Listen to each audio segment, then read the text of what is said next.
झेप मराठी, आरसा महाराष्ट्राचा। अवैध गावठी दारू विरोधात महिलांचा एल्गार, थेट ग्रामपंचायतीवर धडकला महिलांचा संतप्त मोर्चा।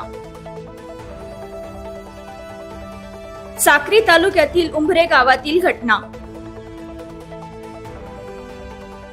साक्री तालुक्यातील उंभरे गावात गेल्या काही वर्षांपासून अवैध गावठी दारूची विक्री वाढू लागली असून या विरोधात गावातील महिलांनी तीव्र आवाज उठवत थेट ग्रामपंचायतीवर मोर्चा नेला। गेल्या 15 वर्षांपासून उंभरे येथे दारूबंदी होती, मात्र अलीकडच्या काळात गावाच्या सीमांवर लपून छपून सुरू झालेली दारू विक्री आता गावात खुलेआम सुरू झाली आहे। यामुळे अनेक तरुण दारूच्या आहारी जाऊ लागले आहे। परिणामी कुटुंबामध्ये कलह, आरोग्याचे प्रश्न आणि सामाजिक अस्वस्थता यासारख्या गंभीर समस्या निर्माण झाल्या आहेत। आमच्या गावात 15 वर्षापासून दारू ही बंद होती, पण काही या 4-5 वर्षापासून परत सुरू झालेली।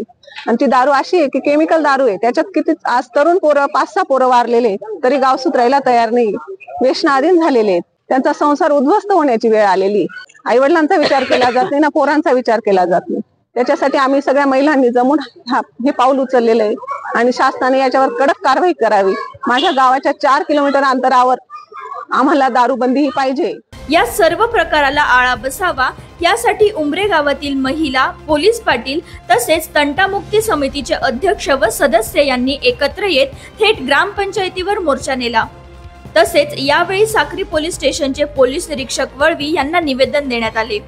निवेदनात गावातील अवैध दारू विक्रेत्यांवर तातडीने कठोर कारवाई करण्याची मागणी केली असून जर लवकरात लवकर कारवाई झाली नाही तर मोठ्या प्रमाणावर जन आंदोलन छेडण्याचा इशारा यावेळी महिलांकडून देण्यात आला। अशाच वेगळ्या आणि ताज्या बातम्यांसाठी पाहत रहा झेप मराठी, आरसा महाराष्ट्राचा। संपादक प्राध्यापक अनिल चव्हाण, धुळे।